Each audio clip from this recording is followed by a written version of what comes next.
Bayangkan sejenak, kamu sedang duduk sendiri di bangku taman. Angin senja berbisik pelan, menceritakan kisah-kisah hidup yang mungkin sempat kita abaikan. Andai saja aku tahu, ini dari dulu, pasti aku akan membuat pilihan yang berbeda. Terkadang, dalam keheningan, aku bertanya pada diriku sendiri, apa yang akan kuraih jika hatiku lebih bijak meramu masa lalu?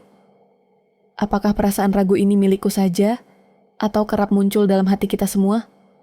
Ada begitu banyak hal sederhana yang kita kira remeh, tapi nyatanya bermakna dalam bagi perjalanan hidup. Mungkin dalam hati kecil, kita pernah terlintas, kalau saja waktu bisa diputar, aku akan melakukan ini, dan itu dengan lebih baik. Mari bersama merenung tentang pelajaran apa saja yang seandainya kita dapatkan lebih awal.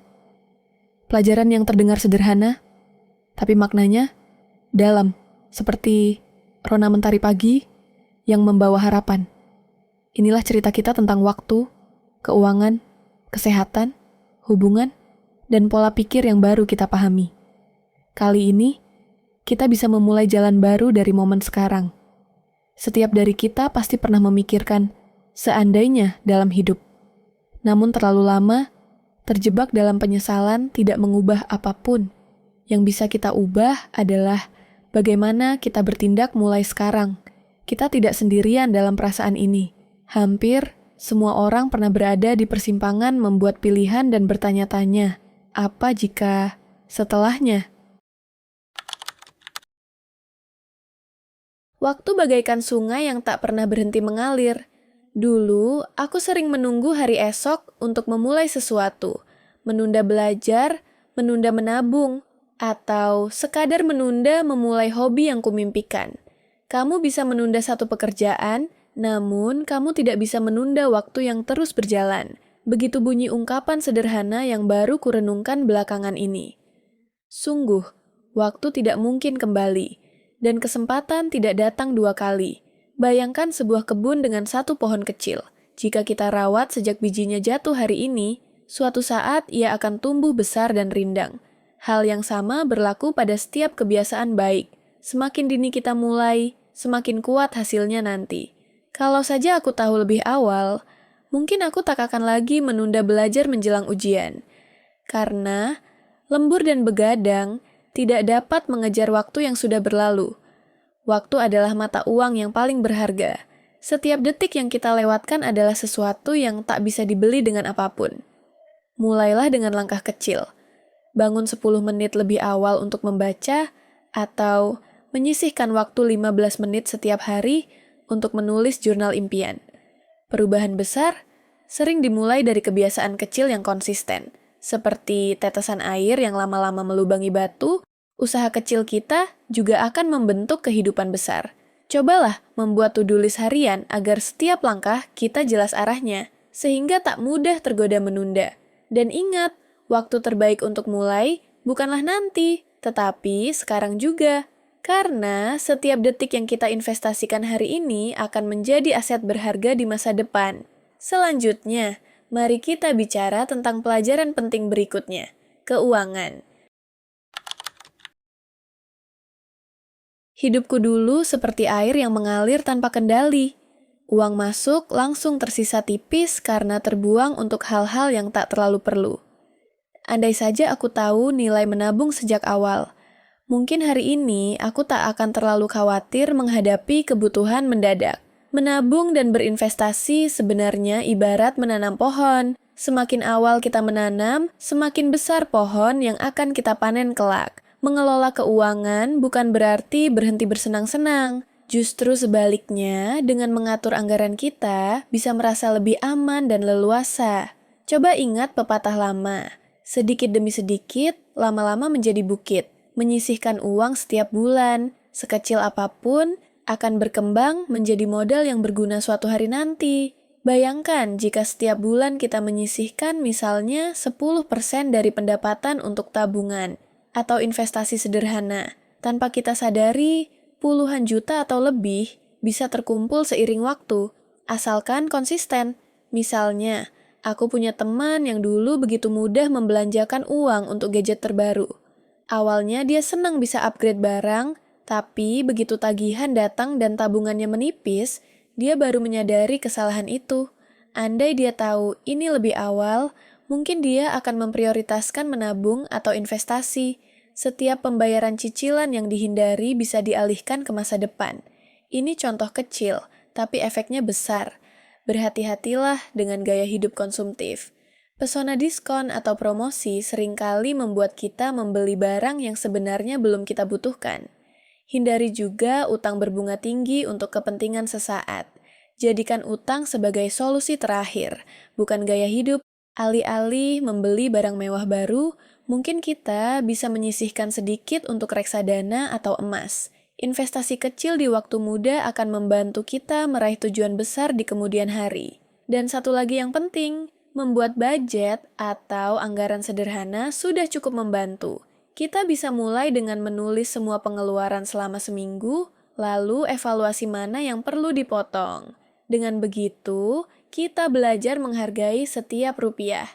Andai aku tahu lebih dulu pentingnya kebebasan finansial dan investasi, mungkin impian-impianku sudah mulai tercapai hari ini. Sekarang, mari kita bahas tentang kesehatan. Tubuh adalah kendaraan paling utama yang kita miliki. Dulu aku sering abai, begadang hingga larut malam, malas berolahraga, dan memilih makanan cepat saji. Hasilnya, sering sakit, badan mudah lelah, dan mood tidak stabil. Barulah ketika harus menunggu kabar baik dari dokter, aku tersadar betapa berharganya kesehatan. Bayangkan satu mobil mewah yang jarang diservis. Meski tampilannya bagus, bisa rusak kapan saja di tengah perjalanan. Tubuh kita serupa. Tanpa perawatan rutin, fungsi-fungsinya bisa terganggu. Olahraga ringan setiap hari tidak harus ke gym. Jalan cepat, naik sepeda, atau bermain bola bersama teman sudah cukup menjaga kebugaran. Yoga atau peregangan sejenak saat bekerja juga membantu menghindarkan badan dari kekakuan. Tidur yang cukup adalah kunci lain. Bangun pagi terasa segar, bukan kebetulan. Tubuh kita butuh waktu sekitar 7-8 jam setiap malam untuk memperbaiki sel dan menyimpan energi. Setiap kali aku hanya tidur 4 jam sehari, keesokan harinya fokus belajar buyar dan semangat langsung hilang. Makanan sehat juga investasi jangka panjang. Sudah banyak ungkapan, kamu adalah apa yang kamu makan. Mengonsumsi sayur, buah, dan air putih yang cukup seperti memberi bahan bakar berkualitas tinggi untuk otak dan tubuh. Bandingkan dengan camilan berlemak atau minuman manis. Kenikmatannya singkat, tapi efeknya bisa panjang, membuat kita cepat gemuk, mudah lelah, dan rawan penyakit kronis. Selain fisik, kesehatan mental juga penting. Berikan dirimu waktu untuk istirahat pikiran, misalnya membaca buku ringan, atau ngobrol dengan teman dekat setelah seharian beraktivitas. Jangan ragu meminta bantuan saat stres. Tubuh yang sehat tidak hanya soal otot kuat, tapi juga hati yang bahagia. Andai sejak dulu aku memahami semua ini, mungkin aku sudah membangun kebiasaan sehat lebih awal. Tidak perlu drastis, mulailah dengan satu langkah kecil. Bangun pagi untuk berjalan-jalan sebentar, ganti kopi dengan air putih, atau ikut kelas olahraga ringan secara rutin. Ingat pepatah lama, kerja itu penting, tapi istirahat lebih penting. Jangan tunggu sakit datang untuk peduli pada tubuhmu. Setelah membicarakan tubuh kita, mari beralih ke hubungan kita dengan orang lain. Di sekitar kita ada beragam warna manusia. Ada yang membawa pelangi, ada juga yang petir kelabu. Dulu, aku mudah percaya dan menerima semua orang sebagai teman, tapi tak jarang aku terluka oleh komentar negatif atau dibebani kepalsuan. Andai saja aku belajar lebih awal untuk memilih lingkungan sosial yang sehat, mungkin perjalanan hidupku akan lebih ringan. Ingat analogi tanaman, kita adalah bunga, dan orang-orang di sekitar kita adalah air, tanah, serta sinar matahari. Jika ada yang hanya membawa racun, mengapa kita tetap tinggal di sana? Ada pepatah bijak. Kamu harus berhenti menyirami tanaman mati, artinya berhenti memelihara hubungan yang merusak kita. Cukupkan diri dikelilingi oleh mereka yang peduli dan memberdayakan kita. Teman sejati akan mendorong kita untuk terus maju, bukan justru merendahkan kita dengan cemooh atau iri hati. Tidak apa-apa memberi batasan. Kita bisa mengatakan tidak pada undangan yang membuat kita tidak nyaman atau menjauh dari obrolan negatif yang hanya membuat hati gelisah. Pilihlah kualitas daripada kuantitas. Satu teman sejati dengan segudang kebaikan lebih berharga daripada banyak teman dengan pengaruh buruk. Seperti kata orang, kita adalah rata-rata dari 5 orang terdekat kita. Jika kita dikelilingi oleh pribadi yang positif dan suportif, kita pun akan terdorong menjadi lebih baik. Kita harus sadari juga perbedaan antara dunia maya dan nyata.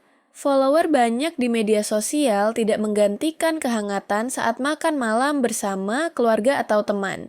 Hubungan juga penting dalam keluarga. Jangan tunggu waktu terbuang sia-sia baru kita menyesal tidak cukup dekat dengan orang tua atau saudara. Luangkan waktu sederhana seperti menelepon atau makan malam bersama mereka. Terkadang, mendengarkan cerita orang tua dan teman, serta berbagi kebahagiaan kita dengan mereka, bisa menjadi obat penawar kegelisahan yang tak terduga. Andai aku tahu, sejak dulu tentang pentingnya hubungan baik ini, mungkin aku sudah lebih menghargai orang di sekitarku. Kini aku belajar, hubungan yang sehat menumbuhkan kekuatan batin dan inspirasi. Bersama mereka kita tak hanya tertawa, tapi juga saling menguatkan saat terjatuh. Sekarang kita fokus ke pola pikir kita sendiri. Apa yang kita yakini tentang diri sendiri sangat menentukan cara kita menjalani hidup.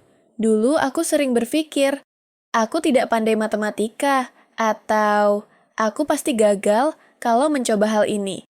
Pola pikir seperti itu, yang disebut fixed mindset, membuatku terbatasi. Namun perlahan aku belajar bahwa kemampuan kita bisa berkembang jika kita berusaha. Kita harus memiliki growth mindset. Misalnya, saat gagal di ujian atau proyek, bukannya langsung menyerah dan merasa tidak berharga, aku belajar untuk bertanya, apa yang bisa kupelajari dari ini? Gagal bukan akhir dari segalanya. Ada pepatah bijak yang menguatkan, kamu hanya gagal ketika kamu berhenti mencoba. Setiap kesalahan justru adalah guru terbaik kita. Bayangkan seperti pohon yang harus menembus tanah gelap sebelum melihat cahaya. Proses tersebut sulit, tapi tanpa proses itu pohon takkan tumbuh kuat. Begitu juga kita, tantangan adalah pupuk yang membuat tekad kita tumbuh. Seorang penemu terkenal, Thomas Edison, pernah berkata bahwa ia belum gagal ketika eksperimennya tidak berhasil. Ia hanya menemukan ribuan cara yang belum tepat. Kisahnya mengajarkan kita bahwa kegigihan dan belajar dari kesalahan mengantar kita lebih dekat ke keberhasilan. Nilai dirimu lebih dari sekadar nilai ujian atau komentar orang lain. Ucapkan pada diri sendiri, aku mampu belajar dan berusaha, bukan aku memang begini saja. Seperti lensa kamera, jika kita mengaturnya untuk fokus pada kemungkinan, hasilnya akan jelas dan terang. Namun, jika terus fokus pada kegagalan, pandangan kita menjadi kabur. Mulailah dengan langkah kecil. Misalnya, kalau dulu mengeluh atas kegagalan kecil, sekarang coba syukuri prosesnya dan cari pelajaran. Tetaplah konsisten belajar meski kemajuannya lambat sedikit, karena kemajuan kecil pun lebih baik daripada diam di tempat. Andai aku tahu sejak dulu betapa besar pengaruh pikiran positif, mungkin aku tak akan menyia-nyiakan waktu menghakimi diri sendiri. Kini aku percaya, dengan pikiran terbuka dan semangat belajar, jalan menuju impian menjadi lebih ringan. Semua pelajaran ini, meski sederhana, membawa kita pada satu kesimpulan. Mulailah sekarang juga. Tak ada kata terlambat untuk berubah. Seperti pepatah Tiongkok, waktu terbaik untuk menanam pohon adalah 20 tahun lalu. Waktu terbaik berikutnya adalah sekarang. Mungkin kita tidak dapat memutar roda waktu, tapi kita selalu punya kekuatan untuk melangkah lebih baik dari titik ini. Setiap orang punya cerita sendiri, tapi kita semua bisa mulai menulis bab selanjutnya yang lebih cerah. Renungkanlah sejenak. Andai aku tahu, semua ini dari dulu. Apa satu hal yang akan kubenahi hari ini? Mungkin kita mulai menabung sejak kemarin, atau memperbanyak langkah kaki. Mungkin kita akan lebih banyak bersyukur, merangkul orang lain lebih dulu, atau sekadar tertawa, lebih lepas dengan sahabat. Tidak perlu langsung mencapai tujuan besar. Cukup mulailah dengan satu tindakan kecil yang membahagiakan. Kebiasaan baik yang kita tanam sekarang akan menjadi kebun bunga yang indah di hari esok. Percayalah, setiap keputusan kecil yang kita ambil hari ini adalah batu bata untuk membangun masa depan yang lebih cerah. Kita tidak perlu menjadi sempurna, cukup menjadi lebih baik dari kemarin. Dan yang terpenting, hargailah setiap proses. Seperti matahari yang tak pernah berhenti terbit setiap pagi, kesempatan akan selalu datang bagi mereka yang siap berusaha. Kita mungkin tak bisa mengganti masa lalu, tapi kita bisa memilih cerita masa depan yang kita inginkan. Mari kita akhiri dengan sebuah ajakan sederhana. Jangan biarkan nanti mengaburkan mimpi kita. Isi waktumu dengan tindakan positif, bukan penyesalan yang tak ada ujungnya. Mulailah dari sekarang, untuk besok yang lebih berarti. Percayalah, satu langkah kecil hari ini bisa mengantarkanmu ke mimpi-mimpi besar di kemudian hari. Akhir kata, kita semua belajar bahwa hidup memberikan kita petunjuk pada waktu yang berbeda. Jadi, ambil nafas dalam-dalam, tatap ke depan, dan mulailah menulis bab selanjutnya. Satu langkah kecil setiap harinya. Bersiaplah melihat betapa indahnya masa depan yang kau ciptakan dengan kebaikan hari ini.